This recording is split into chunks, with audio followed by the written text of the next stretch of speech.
What's going on, everybody? Just want to make a short video of why I went with an Aluminium bass boat and why I chose the Ranger RT178. First of all, I want to provide a disclaimer and state that I'm not affiliated with Ranger boats.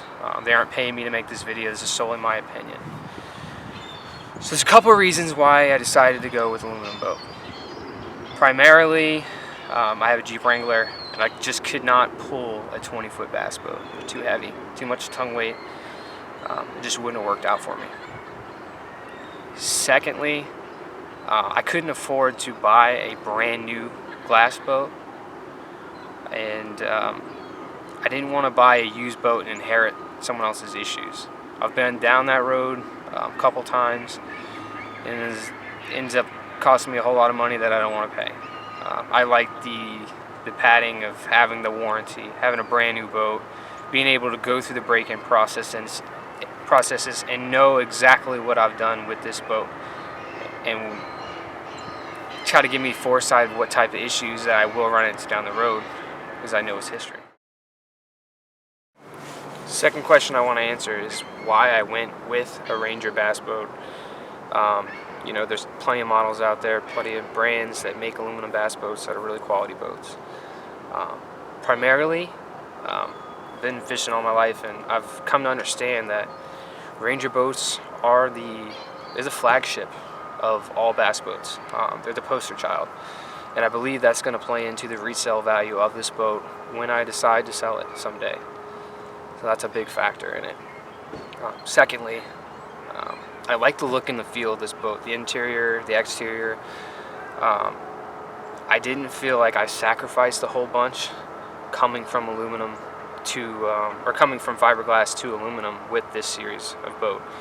On the inside, it looks like a fiberglass boat. It has all the amenities, all the guts of a fiberglass boat, and I just didn't feel like I was taking a big step down per se.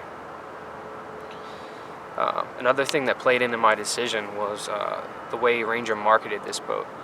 I'll be up in front and state that, hey, Scott Martin's video when he was standing out on this boat with holes cut in it and he was still standing, it played into my decision making. I have a family.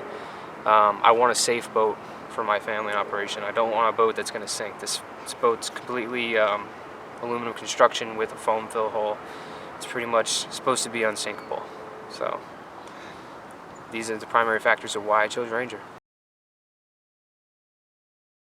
If I were to change anything about this boat, I probably would have ordered it myself.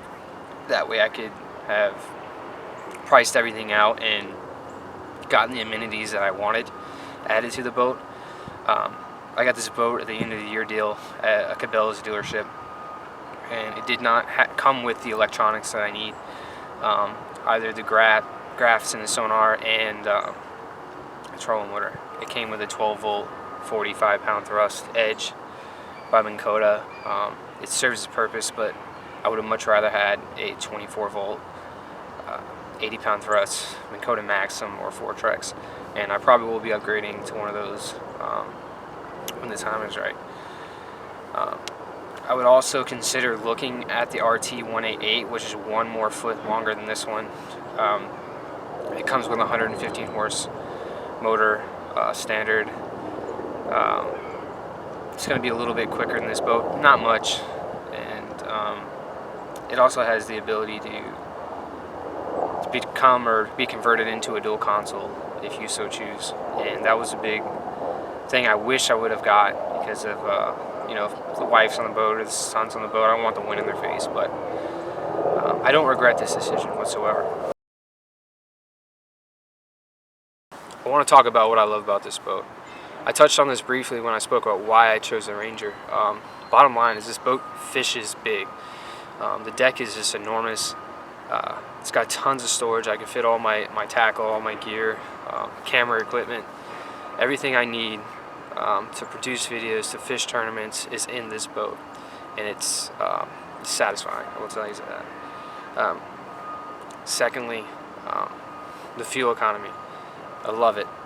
This boat, I fish probably 8 to 10 times a month, and I run anywhere from 4 to 10 miles every single time I'm out on the water, and I'll be honest with you, I fill up 1 time a month.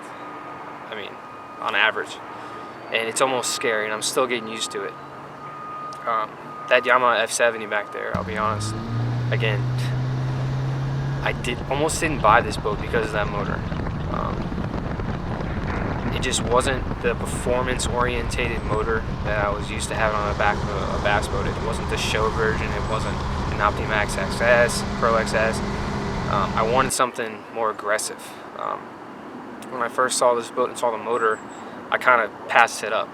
The motor just looked like pontoonish style to me. It just didn't look like a bass boat motor. And at first I was negative. I had negative biases about the motor and the boat because of that motor. Once I did the research, I found out that it's one of the best 4-strokes on the market. It's 100 pounds less than the 75 horsepower Mercury 4-stroke. And so if I don't lack any speed, a guy coming out here with this same boat in the 75 is not going to outrun me. And he sure isn't going to have the fuel economy that I'll have. Alright, so that's enough of me talking. I got some fishing to do. I hope you enjoyed this video. Hope it was an informative video for you and it helped out.